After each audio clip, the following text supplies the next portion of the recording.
Welcome back to GameChanger. Today we got my boy Murph here. Murph is actually cutting his hair off. He's had it for a while. And he's decided, you know what, it's time for me to get a mini fro. Him and his son usually rock the same hairstyle. So what we're going to do, first I'll talk about a few I'll tell you what I'm about to do with these plaits, with these braids.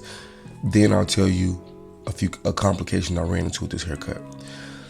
So first, if you notice, I'm cutting off each individual braid with the scissors. If you notice, I'm also cutting the braid off above the rubber band. The reason why is because the more hair I leave myself, the more hair I leave to shape it. If I was to cut it below the rubber band, I might cut the hair uneven, and then it'll already be low, so I won't be able to get that nice fro look. So that's why I cut above the rubber band. So if you notice, Murph's hair on his edges is already very light, which tells me that he's been getting it tapered and he's been cutting it down. That wouldn't be a problem if it wasn't so fresh. So now when I try to blend that fro in to the taper, it's going to be a very hard light to dark difference. So that won't leave me much room to transition. So that was something I had to work around. And also, Murph just got his hair braided, very fresh lines. Usually when the client comes in to get their hair cut off that's very long, I recommend that they don't get it twisted or braided within a few weeks before the cut, because I want those lines not to be so fresh. But a workaround with that is to wash his hair very thorough. Hot water, it'll help get those lines out of his scalp. So Murph has an amazing shine to his hair texture. All right, so as you can see, first thing I do, let the water run. You know, I like to get the hair wet, very wet. I apply the shampoo and I massage the scalp.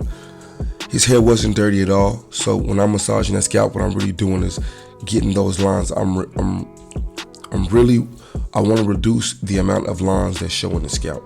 Very, very important. So sometimes to do that, you can wash 1, 2, 3 times. All right.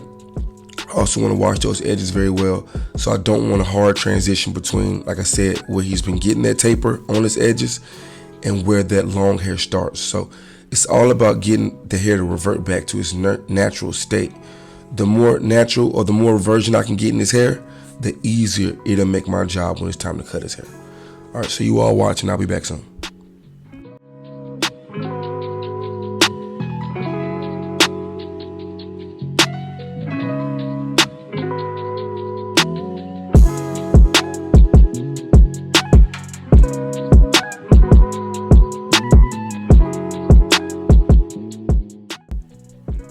All right, so if you can see here, you can't even see any lines. You know, I washed it like twice. I deep conditioned it once. It looks amazing. All right, so it's all about taking your time and going through a very thorough process. Now, I still have that issue. Look at his edges. It's going to be very hard to transition that into the fro without leaving the hard line. So we'll talk about that as I go through. Now, as you can see, his hair is a little uneven. So what I'll do is, Murph wants to keep his fro kind of thick, but still a bit low. So I'll start with a 6 just to even the hair. Then I'll cut it down to length at a 5. Now, the main reason I start with a 6 is because, how do I word it? With the hair being, when him having such a thick grade of hair, which is amazing, by the way, it can be difficult on the clippers to just run through very smoothly. So I'll start with a 6 because it has to grab less hair. Then I'll work down from a 5. So when you work backwards, it lets you cut longer hair or thicker hair down much easier without putting as much stress in your hair. All right. So yeah, so that's what I'm doing, cutting it down to a 6. Then I move to a 5, and once we get to the next step, I'll let you know. Just watch me. See how, if you notice, I'm cutting with and against the grain. I'm doing every which cut pattern to get his hair even. Once I feel that we have a nice even go around the ears, very important. You don't want to leave the hair longer around the ears. So when you're cutting a fro, it's all about shape. Shaping is very important. You can't just cut the hair down evenly and think, okay, you know what, I got a fro. No, because it has to blend in like a microphone. When you're tapering out the nape of the neck, when you're tapering out the temples, it has to smoothly transition into that fro. All right, so now see, look at these hard lines. That is a hard line. So what I'll do is lightly comb. Well, first so when I'm tapering, the first step is to put the primary line in. If you watch any of my other YouTube videos, you got the primary line, secondary line. Now what I'm doing now is deboking. I got the 1.5 on, and I'm lightly tapering into this hard line right here where Murph has had his long hair. And then what I'll do is I'll comb that same section down where the hard line is. I'll come back with the 1 and kind of tap at it, right? I call it like a feathering technique. I use the corner of the clipper, and I'm just working one section. Now, this won't be perfect his first go around because, again, he's had that hard line for so long. But if you notice, I'm attacking that area very fiercely. See that 1 I put on? I'm just using the corner, and I'm just tapping that 1 area. Okay, this is where the transition should be. Let me see if I can work this in and get rid of the hard line. All right, so that's the main thing with that. And then when I come back and start to shape the fro, I'll use no guard on either my Babyliss Pro or my Andy's Masters. I'm sorry, my Babyliss Pro or my Walls Magic Clip, and I'll work it out from there. So I said a lot, so you can always rewind and just study that process that I said and watch my hands. I'm just kind of running you through it, and you can go back and listen to it on your own time. So if you see now, the difference with blending this secondary section is it's such a small window. And again, I have that issue of the hard transition. So if you notice, it's a lot of feathering, a lot of light tapering, because his hair right here is already light. So what I have to do is transition from light to dark. All right.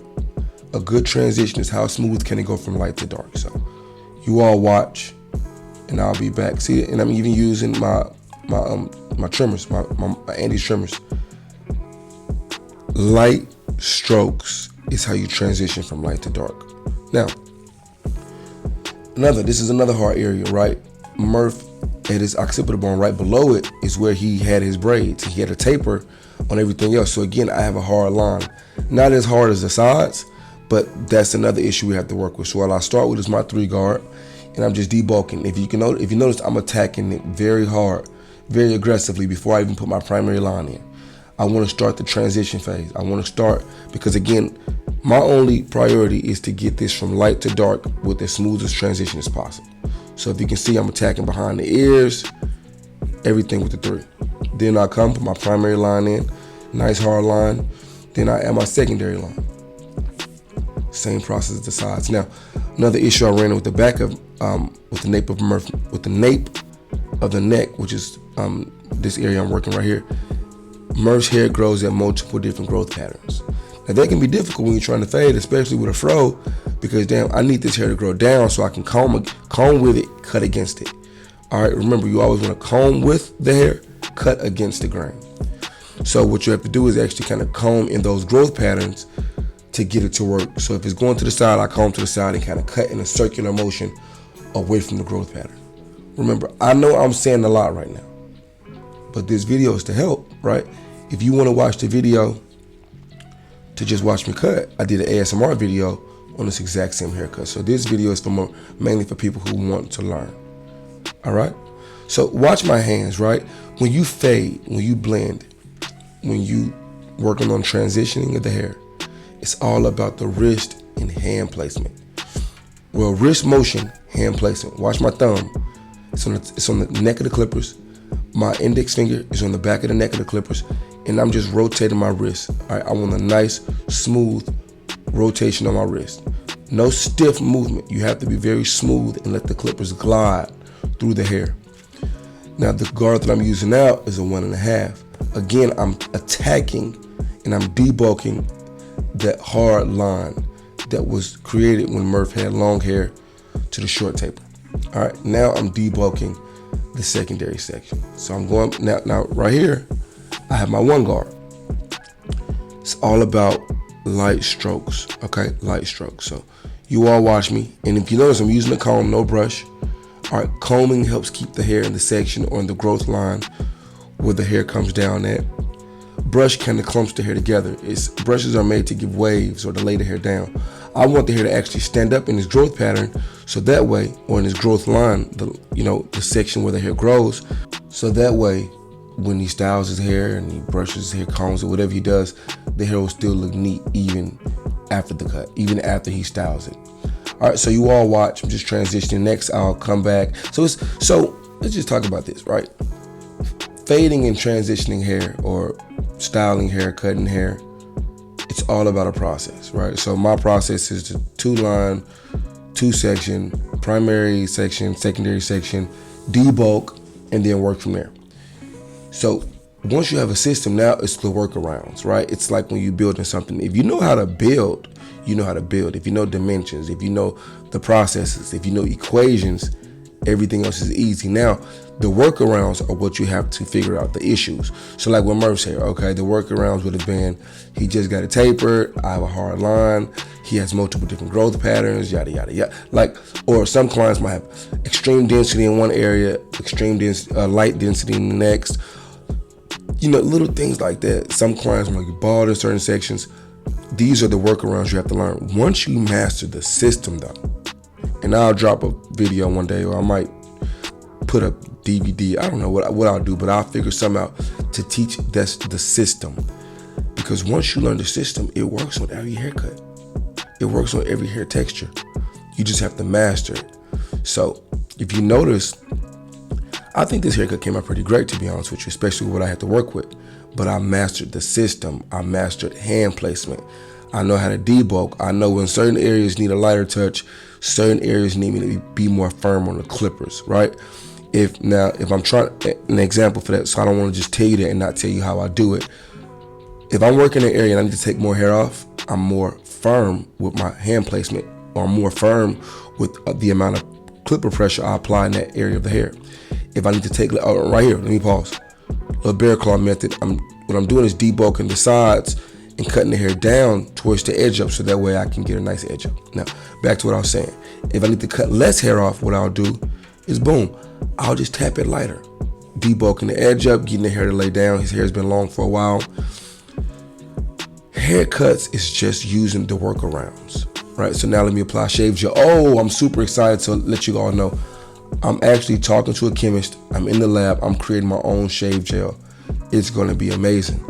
I studied some of the top shave gels on the market, and I found some of the deficiencies, whether it be a certain chemical compound they use that isn't good and causes irritation over time, whether it be the thickness, right? I'm excited to announce this when it comes. I'm dropping my own shave gel. All right, so if you notice right here, what I'm doing is I'm watching this natural edge up. I'm stretching the skin. I'm using my razor, and I'm just contouring to the shape, to the curve of the edge up already. All right, so the reason why I'm stretching with both fingers is I want to make, so when you're using a razor, the art of using the razor is tight skin makes it easier to use a razor, right? If you have hair with a soft cuticle outer layer, that's the outer layer, and you have tight skin, it's easy. It's like you let the razor glides. Also, when you have a razor handle with a heavy head, and I'll come out one of those later. But now, if you notice, I'm just following this natural edge up. All right. So you all watch. It's really good to be back. I hope you learned something. If there's anything I didn't go over in this video that you want me to go over in the next video, please let me know in the comments, because I got like 10 videos I'm about to drop. I'm just happy to be back. Hope you all learned something. So if you look right at Murph's taper, that is literally a great transition from what he came from. He went from really long hair to really dark hair. And I just hope you all learned how to work through certain issues. All right, I really appreciate it. Happy to be back. You all watch. After clip coming soon. Take care.